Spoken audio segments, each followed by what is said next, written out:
చెప్పండి బ్రదర్. ప్రవీణ్ పగడాల చాలా దగ్గర వ్యక్తి మీ అందరికీ కూడా.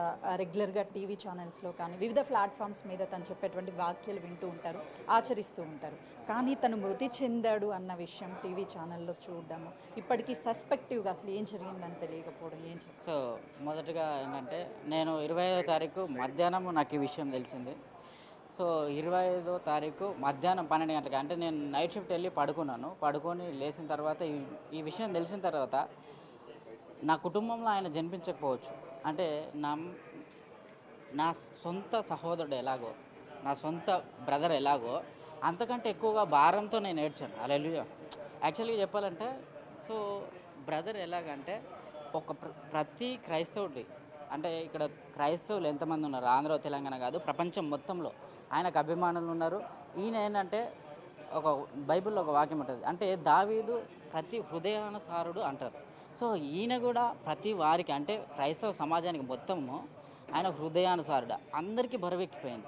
ఈ విషయం తెలిసిన వెంటనే ప్రతి వారు కూడా నిజంగా ఏడ్చిన వాళ్ళు ఎంతోమంది ఉన్నారు. కానీ ఒక విషయం ఏంటంటే, సమాజంలో ఏదైనా జరిగినప్పుడు హిందువులకు ఒకవేళ ఇలాంటి ఇన్సిడెంట్ జరిగింటే ప్రతి పెద్ద ఛానల్ వెళ్ళేది, కానీ అక్కడ బిగ్ టీవీ మాత్రమే ఉంది. అది మేము ముందుగా మీకు థ్యాంక్స్ చెప్తున్నాము. నిజంగా మీరు చాలా మంచి పని చేశారు. ఇక్కడ అంటే క్రైస్తవులు అంటే మరి ఒక చులకన భావమా ఏదో అర్థం కావట్లేదు. అంటే ఏ ఇన్సిడెంట్ అయినా సరే క్రైస్తవులకి ఏది జరిగినా కానీ పోతారులే అని వదిలేసే వాళ్ళే ఉన్నారు. కానీ ఒకరు వచ్చి, ఇప్పుడు మీరు వచ్చేంత వరకు కూడా మిగతా ఛానల్ ఏ ఛానల్ కూడా రాలేదు. ఆయన పెద్ద పెద్ద ఛానల్ ఉన్నాయి. అది వాళ్ళ రెస్ట్రిక్షనా ఏదో తెలియదు. కానీ హిందువులు అంటే క్రైస్తవులు అంటే చులకన భావమా, లేదంటే హిందువులు చెప్పిన తర్వాతనే, వాళ్ళు పెద్దవాళ్ళు చెప్పిన తర్వాతనే వస్తారా అనేది కూడా తెలియట్లేదు. కానీ ఇది కరెక్ట్ కాదు. సో ప్రతి ఛానల్లో కూడా వాళ్ళు ఏం చేయాలంటే, ఏది జరిగినా కూడా అందరూ సేమ్, అందరూ సమానమే కదా, చట్టం ముందు అందరూ సమానం కదా. సో అది మీరు ఎవరు పార్షియాలిటీ చూపించకుండా ఇలాంటి ఇన్సిడెంట్ జరిగినప్పుడు అన్ని ఛానళ్ళు మీరు కవర్ చేసినట్టయితే ప్రభుత్వాలు ముందుకు వస్తాయి. హల్లెలూయా. సో ఏంటంటే ముందు ఏదన్నా విషయం తెలియాలంటే మరి న్యూస్ ఛానల్ వల్లనే కదా. సో కాబట్టి మీరు చేసిన పనికి చాలా కృతజ్ఞతలు. అదేవిధంగా ఇంకా ఏంటంటే, ఈ సస్పెక్టెడ్ డెత్ ఏదైతే ఉందో ఆ టోల్ ప్లాజా దగ్గర ఆగిండ్రన్నారు. ఒక విషయం ఏంటంటే, ఇది ఎవరు చెప్పలేదు, ఆయనను ఇంకొక దగ్గర కిడ్నాప్ చేసి సేమ్ అదే డ్రెస్ వేసుకొని ఆ టోల్ ప్లాజా దగ్గర ఉండొచ్చు, మేబీ, నా డౌట్ అది. సో అక్కడికి వెళ్ళిన తర్వాత అక్కడ ఏదైతే ఆ దుమ్ము అదంతా క్రియేట్ చేశారో అదంతా ఒక సినిమాటిక్ చేసేసి ఆయనను చంపి అక్కడ పడేసి ఉంటారని మేము అందరం, అంటే క్రైస్తవుల సమాజం అందరికీ ఈజీగా చిన్నపిల్లల్ని చూసినా కూడా అర్థమవుతుందండి. అక్కడ ఆయన పగలడం ఏంటంటే, అంత మంచి హెల్మెట్ పెట్టుకొని, జావా హెల్మెట్ పెట్టుకొని ఆయన వెళ్ళినప్పుడు అలా పడ్డవాళ్ళు ప్రతి వాళ్ళు బ్రతికిన వాళ్ళు ఉన్నారు. కానీ ఈయన ఇలాగ చనిపోవడం మా అందరికీ హృదయాన్ని కలిసివచ్చింది. అదేవిధంగా ఈ యొక్క ఛానళ్ళు రాకపోవడం, ఇంకా మిగతాది ఏదైతే లేట్గా ప్రాసెస్ అండి. ఆయన ఎంతసేపు అంటే చనిపోతే తర్వాత హాస్పిటల్లో మనకు డెత్ సర్టిఫికేట్ ఇవ్వడానికి, కానీ దాన్ని కూడా చాలా ల్యాగ్ చేశారు. మళ్ళీ ఇంతవరకు కూడా రిపోర్ట్ ఇవ్వలేదు. సో సెంట్రల్ ఈ అనిత గారు వచ్చేంత వరకు కూడా ఏ ఛానల్ రాలేదు. సో నిజంగా బిగ్ టీవీకి మేము థ్యాంక్స్ చెప్తున్నాం. అదేవిధంగా ఏదైతే ఇది జరిగిందో మా అందరికీ న్యాయం చేయాలని మా కోరిక. ఇది జరిగిన తర్వాత కింద కామెంట్స్ ఏమని పెడుతున్నారు, చాలామంది హిందువులు, ప్రతి వాళ్ళు కూడా చాలామంది హిందువులు 90% మంచిగానే ఉన్నారండి. సో ఎవరైతే విద్వేషాలు రెచ్చగొట్టే వాళ్ళు ఉన్నారో వాళ్ళ కళ్ళు మతంతో మూసుకుపోయిన వాళ్ళు. అయితే ప్రవీణ్ అన్న ఒక మంచి మాట ఏం చెప్పాడంటే, మనిషిని మనిషిలాగా చూడమన్నాడు. కానీ ప్రతి వాళ్ళు వీళ్ళు ఏం చేస్తున్నారంటే మతంతో పోలుస్తున్నారండి. వ్యక్తులను ఇలాగ చూడకూడదు. ఎప్పుడు కానీ మనిషిని మనిషిలాగా చూడడమే అదే గొప్పది.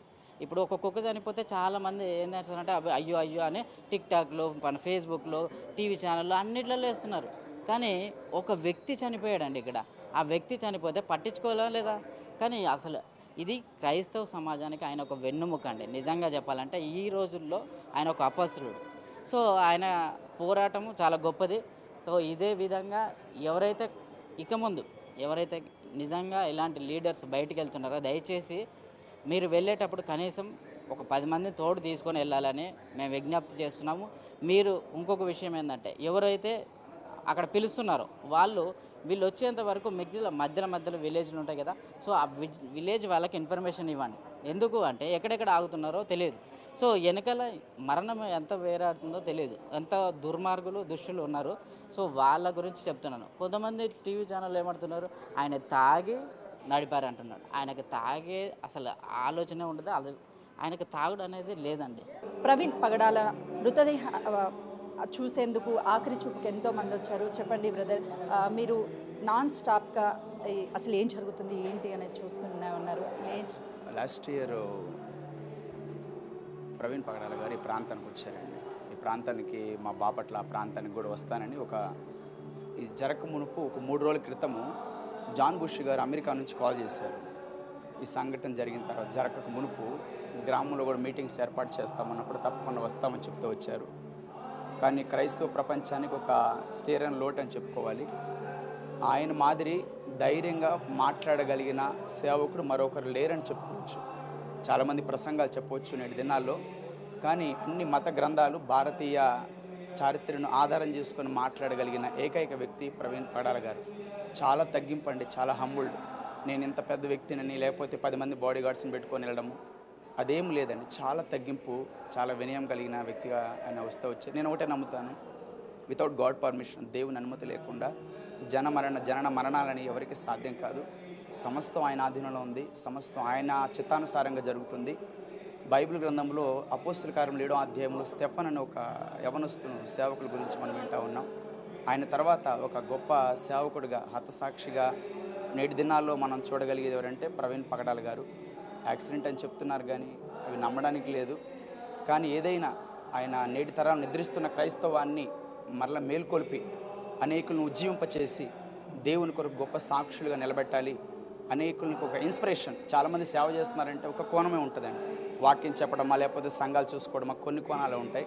కానీ అన్ని కోణాల్లో ఒక ఆశ్రమాలు నడిపిస్తూ, కొంతమందిని ప్రోత్సహిస్తూ, ధైర్యపరుస్తూ, ఎవరైనా అనాథలు ఉంటే వాళ్ళని హక్కును చేర్చుకుంటూ, వారి కుటుంబ భాగస్తులుగా వారి పిల్లలతో పాటు 2 కుమార్తెలతో పాటు ఇంకా 12 మంది పిల్లలను కూడా చేర్చుకొని ఒక చాలా గొప్ప క్యారెక్టర్ కలిగిన వ్యక్తి.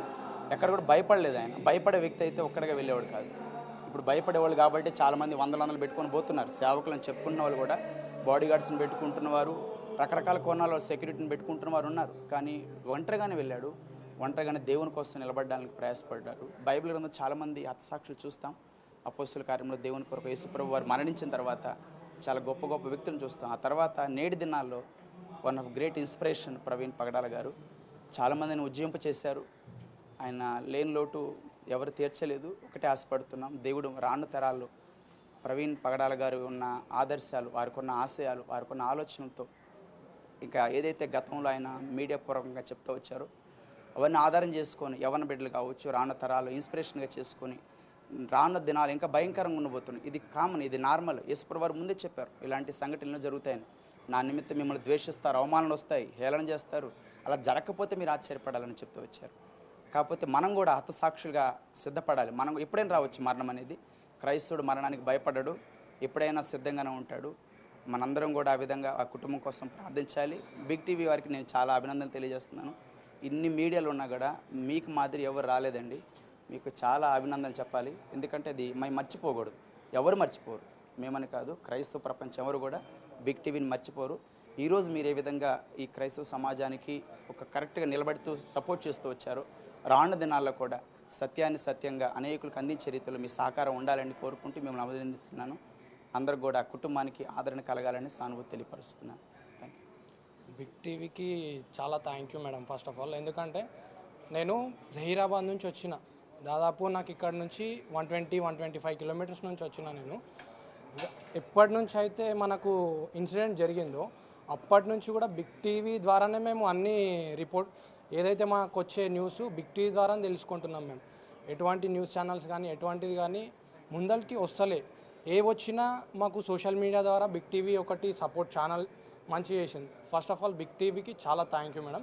ఇంకొకటి పగడాల ప్రవీణ్ అన్న గురించి చెప్పాలంటే లాస్ట్ మంత్ 20వ తారీఖు జహీరాబాద్కి సంబంధించి బోడగాం అనే ఒక విలేజ్లో ప్రేయర్ మీటింగ్స్ జరిపిండు. అక్కడ పాస్టర్ ప్రశాంత్ పాస్టర్ అని అక్కడ బోడగామల 40 రోజుల ఉపవాస ప్రార్థనలు జరుపుట్ల 2వ రోజు ప్రసంగం అందించడానికి ప్రవీణ్ పగడాల అన్న గారు వచ్చారు. అక్కడ మేము పోయి అక్కడ మేము వాక్యం విన్నాక తర్వాత కానీ అన్న గురించి యూట్యూబ్లో కానీ అంత మేము చూసిన తర్వాత కూడా అన్న ఎంతో సేవ చేసిండు, చాలా సేవ చేసిండు. కానీ అటువంటి వ్యక్తికి ఇటువంటి ఇన్సిడెంట్ జరగాల్సింది అసలు మేము షాక్లో ఉన్నాం. అసలు ట్రోలింగ్ చేస్తుండ్రేమో అనుకున్నాం. ఫస్ట్ ఆఫ్ ఆల్ రాజమండ్రి నుంచి అన్న బైక్ పైన వెళ్ళడము, అట్లా సడన్గా టోల్ గేట్ దగ్గర మేము ఒక సీసీ ఫుటేజ్లో చూసినప్పుడు అవి అన్నది ఇండికేటర్ ఒకటే వస్తుంది, హెడ్లైట్ వస్తలేదు. ఇండికేటర్ హెడ్లైట్ రాకపోవడం వల్ల ఏంటంటే సమస్య టోల్ గేట్ కన్నా బ్యాకే ఏదన్నా ఇన్సిడెంట్ జరిగిండొచ్చు, అన్న పైన ఏదన్నా అటాక్ జరిగిండొచ్చు. అటువంటి అటాక్ ద్వారా దేవుడు తనని బయటపడడానికి తప్పించుకోవడానికి ముంగల్కి వచ్చేసే వారికి హెడ్లైట్ అట్లా ఏమన్నా డ్యామేజ్ అయిందేమో అనుకున్నాం. తర్వాత మళ్ళీ అక్కడ నుంచి టోల్ గేట్ ముందు కొంచెం వచ్చేసరికి అన్న రోడ్ పక్కన పడిపోయి డెడ్ కావడం అసలు ట్రోలింగే అనుకున్నాం మేము ఫస్ట్ ఆఫ్ ఆల్. కానీ ఇదంతా చూస్తే ఒక షాకింగ్లో ఎండిపోయినాం. అసలు క్రైస్తవ సమాజానికి ఇది ఒక పెద్ద తీరని లోటు. కాబట్టి ప్రభుత్వాలు దీనికి అందరూ అన్ని విధాలంగా ఎస్పీ గారు కానీ, హోమ్ మినిస్టర్ కానీ, AP chief minister Chandrababu Naidu గారు కానీ, నారా లోకేష్ గారు కానీ ప్రతి ఒక్కరు ఈ విషయం పైన ప్రతి ఒక్క ఎంక్వైరీ సిస్టమ్ వేయాలి మేడం. ప్రతి ఒక్క ఎంక్వైరీ సిస్టమ్ వేసి డెఫినెట్లీ నిందితులను పట్టుకోవాలని మేము ప్రభుత్వాలను కోరుతున్నాం. అదేవిధంగా మీ బిగ్ టీవీకి కూడా చాలా థ్యాంక్ యూ మేడం, సపోర్ట్ చేస్తున్నందుకు. బిగ్ టీవీ అనే కాదు, అందరు కూడా రావాలని మా యొక్క కూడా ఆశ. ఎందుకంటే ఒక్కరితో అయ్యేది కాదు, సమాజం అనేది పెద్దగా ఉంది. ఒక్క న్యూస్ ఛానల్, ఒక 2 న్యూస్ ఛానల్ వస్తే అనేది కాకుండా ఒక 10-20 న్యూస్ ఛానల్స్ వస్తే కూడా సపోర్ట్ అనేది ఎక్కువ ఉంటుంది. కాబట్టి మేము అందరికీ ప్రతి ఒక్కరికి దయచేసి మనవి కోరుకుంటున్నాం, ప్రతి ఒక్కరు కూడా రావాలి, అందరూ వచ్చి సపోర్ట్ చేయాలని కూడా దీని విషయంలో అనుకుంటున్నాం.